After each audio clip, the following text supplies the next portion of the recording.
ನಮಸ್ಕಾರ.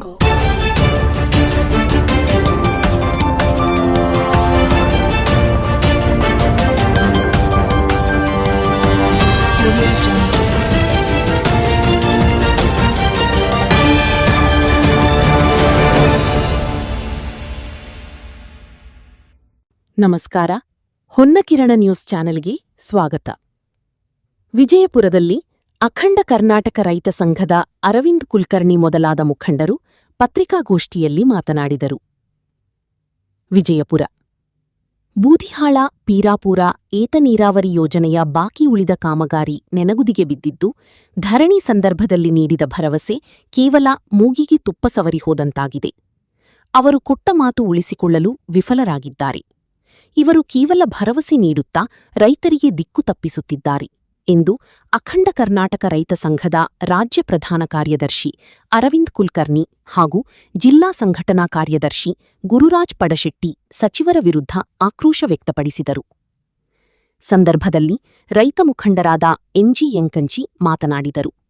ಜಿಲ್ಲಾ ಸಂಚಾಲಕ ಪಾಂಡು ಹ್ಯಾಟಿ, ಬಸವನ ಬಾಗೇವಾಡಿ ತಾಲೂಕಾ ಉಪಾಧ್ಯಕ್ಷ ಹುನಕೀರೆಪ್ಪ ತೆಲಗಿ, ಕರ್ನಾಟಕ ರಾಜ್ಯ ರೈತ ಸಂಘದ ವಿಜಯಪುರ ತಾಲೂಕಾಧ್ಯಕ್ಷ ಮಹಾದೇವಪ್ಪ ತೀಲಿ, ಶ್ರೀಶೈಲ ತಾಳಿಕೋಟಿ, ದತ್ತಾತ್ರೇಯ ಕುಲಕರ್ಣಿ, ಅರವಿಂದ್ ತೀಲಿ, ಗುರುನಾಥ್ ಬಾಗೇವಾಡಿ ಉಪಸ್ಥಿತರಿದ್ದರು.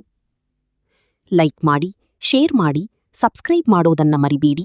ನೋಡ್ತಾ ಇರಿ ಹೊನ್ನಕಿರಣ ನ್ಯೂಸ್ ಕರ್ನಾಟಕ.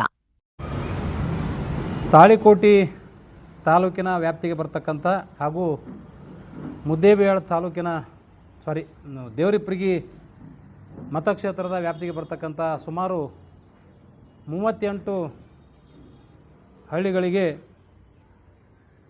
ಜನ ಹಾಗೂ ಜಾನುವಾರುಗಳಿಗೆ ಮತ್ತು ಕೃಷಿಗೆ ನೀರನ್ನು ಒದಗಿಸಬೇಕಂತಕ್ಕಂಥ ಒಂದು ಉದ್ದೇಶದಿಂದ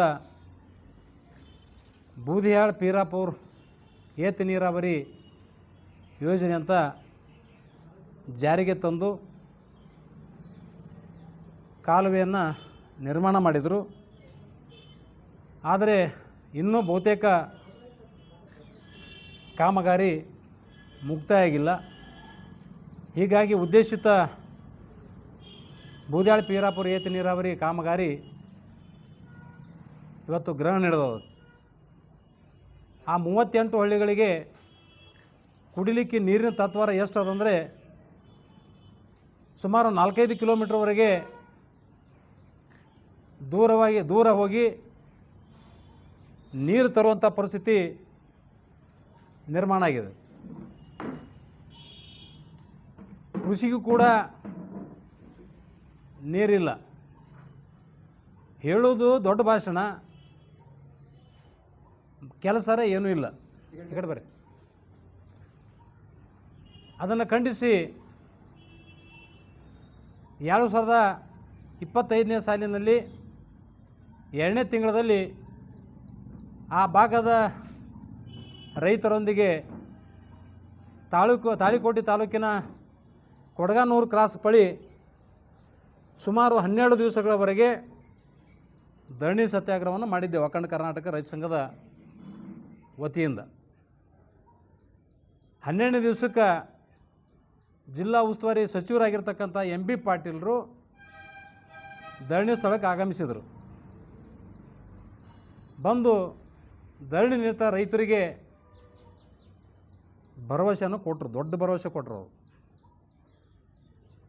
ನೀರಾವರಿಗೆ ನಾನು ಇಲ್ಲಿವರೆಗೆ 14,000 ಕೋಟಿ ರೂಪಾಯಿ ಖರ್ಚು ಮಾಡಿದ್ದೇನೆ. ಕೇವಲ 200 ಕೋಟಿ ರೂಪಾಯಿ ಇದು ಜುಜ್ಬಿ. 200 ಕೋಟಿ ರೂಪಾಯಿ ನನಗೇನು ದೊಡ್ಡ ಕೆಲಸ ಅಲ್ಲ.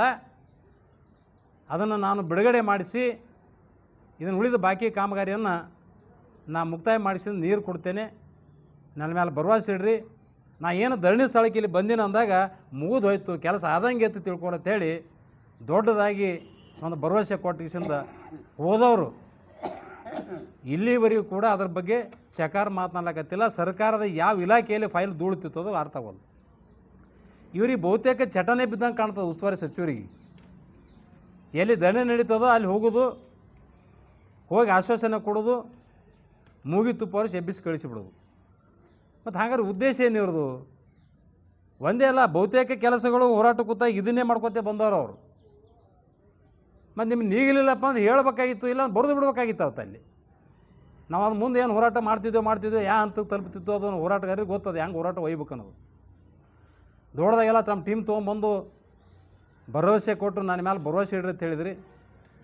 ಏನೋ ಇವತ್ತು ಉಸ್ತುವಾರಿ ಸಚಿವರು ಧರಣಿ ಸ್ಥಳಕ್ಕೆ ಬಂದಾರ, ಅಡವ್ಯಾಗ ಕೂತಿದ್ದೇವೆ ನಾವು, ಊರೆಲ್ಲದು ಅಡವಿ ದಟ್ಟ ಅರಣ್ಯದಲ್ಲಿ ಕೂತಿದ್ದೆವು.